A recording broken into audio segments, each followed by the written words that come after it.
Welcome to Kai TV media.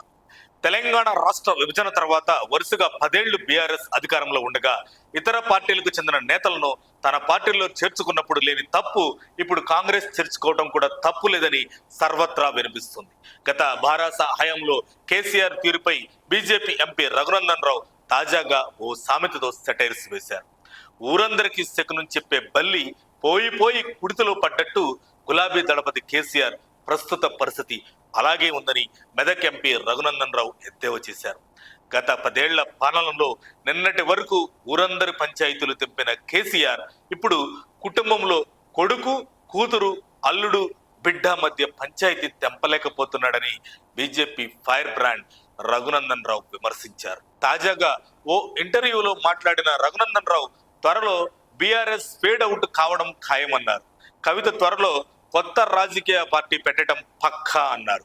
అసెంబ్లీలో తొలి రోజే మాజీ సీఎం కేసీఆర్ వద్దకు సీఎం రేవంత్ రెడ్డి భేషజాలు పక్కన పెట్టి ఎంతో హుందాగా వచ్చి కేసీఆర్ తో కరచాలం చేసినప్పుడు బీఆర్ఎస్ పార్టీకి చెందిన ఎమ్మెల్యేలందరూ లేచి సీఎం రేవంత్ గౌరవం ఇవ్వగా BRS working president KTR, MLA Kaushik రెడ్డిలు మాత్రం లేచి నిలబడకపోవడం వారి విజ్ఞతకే వదిలేయాలన్నారు. వారి బలుపును రానున్న ఎన్నికల్లో ప్రజలే అణగదిస్తారని ఆయన చెప్పారు. తెలంగాణకు సీఎం కావాలని కేటీఆర్ ఆశపడుతున్నా ఆ మేరకు బీఆర్ఎస్ పార్టీ, ఆయన క్యాడర్, కుటుంబ సభ్యులు కేటీఆర్ కు సహకరించడం లేదని అభిప్రాయపడ్డారు. హరీష్ రావు ప్రస్తుతం మౌనంగా ఉండి కారు పార్టీలో జరుగుతున్న సంఘటనలను గమనిస్తున్నారని చెప్పారు. వచ్చే ఎన్నికల్లో తెలంగాణలో బీజేపీ ఖచ్చితంగా అధికారంలోకి రాబోతుందని, ఈ విషయంలో తాను బాండ్ రాసి ఇవ్వగలని ధీమా వ్యక్తం చేశారు. ఇక తెలంగాణ బీజేపీలో ఉన్నదే 8 మంది.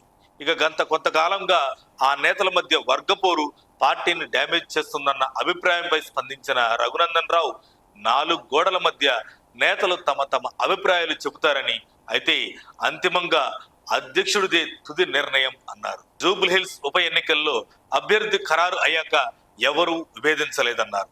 ప్రజాస్వామ్యంలో కూర్చొని మాట్లాడుకునే అవకాశం కూడా లేదన్నట్లు మా పార్టీలో విభేదాలు ఉన్నాయని మీడియా ప్రచారం చేస్తుందన్నారు. సర్పంచ్ ఎన్నికల్లో బండి వర్సెస్ ఈటెల అంశంపై స్పందించారు. పార్టీ గుర్తులు లేకుండా జరిగిన సర్పంచ్ ఎన్నికలను పట్టుకొని ఆయన క్యాండిడేట్, ఈయన క్యాండిడేట్ అని మాట్లాడటం విడ్డూరమన్నారు.